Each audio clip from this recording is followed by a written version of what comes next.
Sure, but the reading developmental time of middle school is, there's a big step between, if you say at the end of 5th grade, your reading requirement is, we're done here, you know, at the end of 5th grade, I think that's horrible. And no matter what other obstacles come in the way, I mean, so. We did an evaluation. That was one of the programs that we evaluated, and for the middle school and the high schools, there was very little usage. The feedback I got from the meeting that I attended was some of the teachers find it that it's time consuming, that they don't want to spend the kind of time tracking that the students are, first of all, you know, reading in the right range books. They don't want to be just, you know, tracking the students that they are going out and checking books.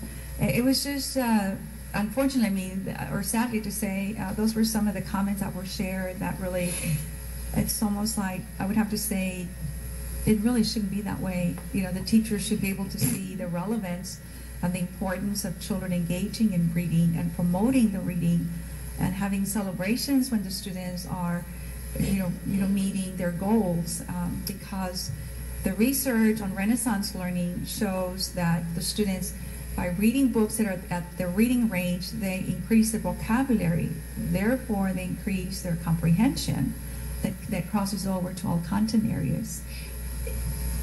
If the teacher was not utilizing a program like this, an AR program, but instead had an alternative program that they did like, that they had certain requirements of the students in their classroom to read a certain amount, they were covering the bases that way, then I have less concern. But if they are not covering that base at all, if they're not holding their students accountable for reading throughout middle school in a program like this, an AR program, but instead had an alternative program that they did like, if they're not holding their students accountable for reading throughout middle school, then I think that is a real concern.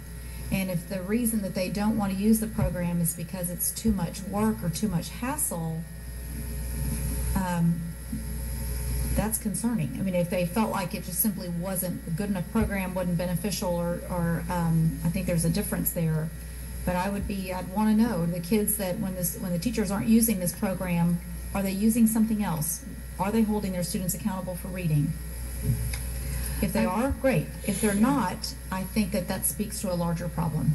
I will say that as part of the curriculum, they do have, you know, novels that the students read, you know, that are, you know, different titles for the different grade levels in 6th, 7th, and 8th grade. So at those times, yes, they are reading novels, but to say that it's the kind of reading like the AR, it's different. Yes, and it's some of that reading or those class sets in the classroom. I mean, because that too is a different experience. You know, I see even with my own kids in middle school, when they are doing a class reading project, the kids take turns reading out loud, and they spend a good share of their classroom time listening to their classmate read to them, and then everyone reads a paragraph or everyone reads a page or something like that. That's a different experience than a child being responsible for reading a book on their own. Mm-hmm. And so I don't know, I think this speaks to a large issue. I do. I do agree, Ms. Sesser, and one of the things that you posed some good questions here is to find out what, and, you know, is there something else that they're doing that is promoting reading in place of the AR? That is something that we can certainly address with our middle school principals.